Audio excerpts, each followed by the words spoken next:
Hey everyone, and welcome back to In the Dragon Den. Let's continue with our topic, the secrets of the Federal Reserve. Senator LaFollette and Congressman Lindbergh were vocal in their opposition of the Aldrich Plan. They aroused negative feelings towards the money trusts and pressured Congress into an investigation of the control of money and credit in the United States. Do you wish to make an opening statement? On the advice of counsel, I will not be giving an opening statement. On the advice of counsel, I invoke my Fifth Amendment privilege against self-incrimination and respectfully decline to answer your question. I intend to follow the advice of my counsel, not yours. On the advice of counsel, I invoke my Fifth Amendment privilege against self-incrimination. The House Banking and Currency Committee created a subcommittee called the Pujo Committee to conduct the money trust hearings in 1912. Arson Pujo, congressman of Louisiana and spokesman for the oil interests, led the investigation. A man named Samuel Untermeyer quickly took over and ran the hearings as if it was a one-man show.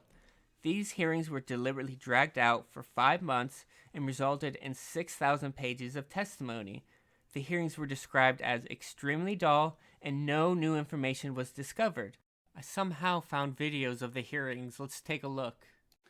Your report, for those who have taken the time to study it, is methodical and it is devastating. Was fighting corruption in Ukraine a key element of U.S. policy? Additional inquiries from the Ukraine embassy about a potential holdup in the military assistance? Listening to some of the statements of my colleagues during this hearing that Russia didn't intervene in our election, it was all the Ukrainians. Now, in your opening statement, you confirm that there was a quid pro quo between the White House meeting and the investigations into Burisma. The bankers insisted they would always operate in the public's best interest. Untermeyer refused to call Senator LaFollette and Congressman Lindbergh to testify in the investigation.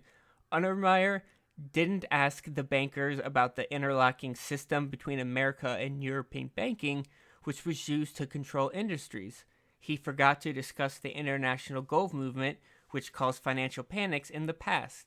Just lost all gains for 2018. The largest single-day point drop ever. The biggest firms owned by the Rothschilds and Warburgs were not questioned. When testifying before the committee, J.P. Morgan admitted to giving loans based upon a man's character only. The man's ability to pay the loan back or his collateral was never considered. The Pujo Committee ended without any testimony from an opponent of the money trust. The Pujo Committee came to the conclusion New York bankers had a monopoly and the only way to break it was to enact banking and currency legislation. The press wanted Paul Rohrberg from the Jekyll Island Club to take control of a new banking system. I love this country. Thank you. The election of 1912 would turn out to be an election to remember. The incumbent William Taft was a very popular president with control over the House and the Senate. The challenger was the governor of New Jersey, Woodrow Wilson. Both the Republican and Democratic Party were pushing a monetary reform. The Republicans were committed to the Aldrich Plan, while the Democrats introduced the Federal Reserve Act. The Federal Reserve Act and the Aldrich Plan were identical, but the public had already rejected the Aldrich Plan. The Federal Reserve Act had yet to be discussed, making it unknown to the public. There was much emphasis on not calling the Federal Reserve a central bank, even though it was 100% a central bank. The Republican Party had failed to pass any monetary legislation, though they had control over the House and the Senate.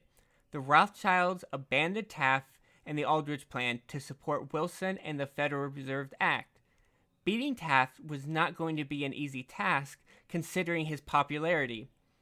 Theodore Roosevelt, an ex-Republican president, created the Bull Moose Party and threw his hat into the presidency. He was well-financed and given the majority of news coverage, more than Taft and Wilson combined. Roosevelt took enough votes from Taft to hand the election over to Wilson. The Democrats won both the House and the Senate and began working on the Federal Reserve Act. That's what I thought. I want to thank everyone for listening. Hit the subscribe button, thumbs up, and the notification bell. Leave a comment, tell your friend about me, and if you would like to donate, my PayPal link is below. Thanks, guys. Our work on this movement is now really just beginning. The mood here at the Trump